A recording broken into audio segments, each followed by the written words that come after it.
more. We're joined now by Heela Najibullah. She is an author and researcher on the reconciliation in Afghanistan and the daughter of the late Afghan president Najibullah. She joins us now from Zurich. Thanks so much.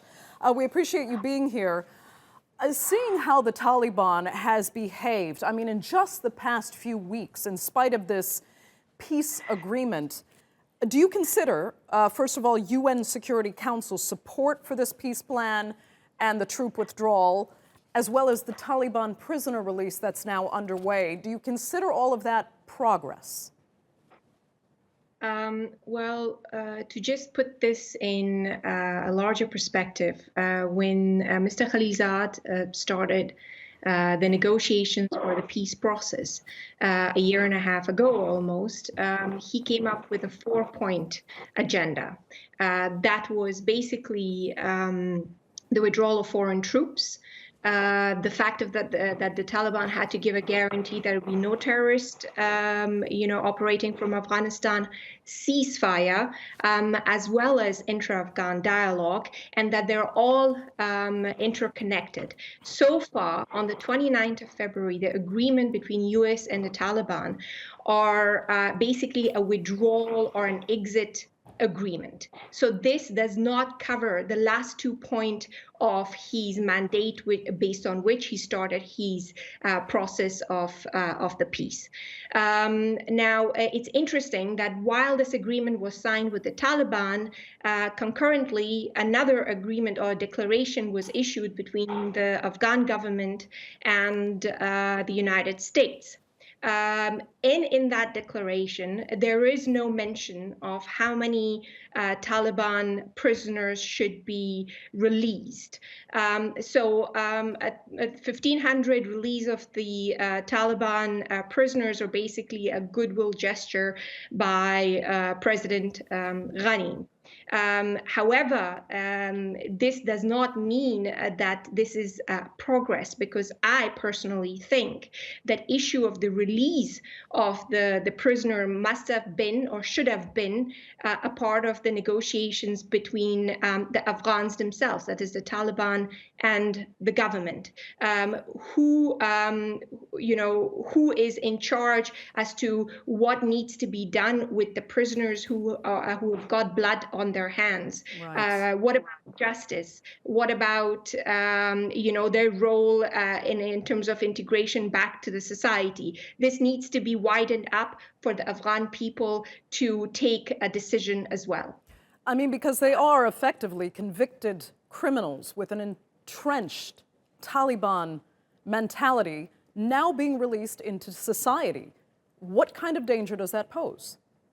But that's precisely the point I'm making. So it's a goodwill gesture to have the Taliban, come on the negotiating table for intra-Afghan talks. However, sadly, when you look at the agreement, the Taliban don't even recognize the Afghan government as their negotiating partner. It just keeps talking about the Afghan. Actually, let me make myself clear. I'm asking you personally when I say what kind of danger do they pose. Are you scared? As a woman in Afghanistan, or I'm sorry, you're in Zurich right now, but with your family and friends in Afghanistan, are you scared that these men will be released back out in society? Look, here's the interesting thing. In the past few weeks since the agreement has been signed, on my social media account, they've constantly been supporters of the Taliban, are constantly posting images of my father's hanging body, saying this is what's going to happen to you. And that itself demonstrates the violence, the violent behavior and mentality that the Taliban carry. For me, I am not scared, probably because also physically I'm outside Afghanistan. But for those who are physically in Afghanistan, right? What does that mean? How long should their rights be undermined and not considered? What about justice? They have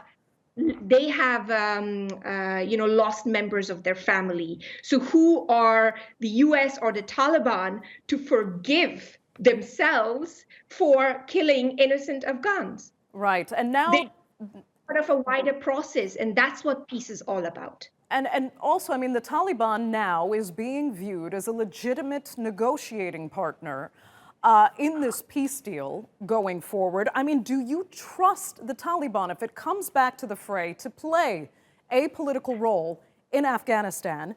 Do you trust them to continue, I should say, to begin respecting women, respecting women's role in society and in government, as well as some people have mentioned their potential cooperation with Daesh, a growing terrorist force in Afghanistan that does in many ways share a very similar ideology. Do you trust the Taliban to keep its promises? Trust is a loaded word in peacemaking. And let's just put it this way. So far, whatever the negotiation and agreement that has achieved, it shows that the Taliban have not or for that matter, the negotiations between US and the Americans have not fulfilled the criteria of trust building. The Afghan government was kept out of it. The notion of transitional justice is not even considered. The fact of the matter that women have not been included in the process. All of these things not necessarily give a sense of sincerity amongst the Afghans who are, concerned about their future. Even General McKenzie, 2 days ago, stated that actually, even though the Taliban have signed the agreement, they are not fulfilling their part, and they've already started, attacks and continue to be violent. So for me, these are all implications that we need to be very careful in terms of ways that we can go ahead into intra-Afghan dialogue. Okay. What are the mechanics and the agendas we have to put together in order to be able to negotiate with them, because right now they've got the upper hand. Okay, Heela Najibullah, thank you so much for joining us there from Zurich. We greatly appreciate it.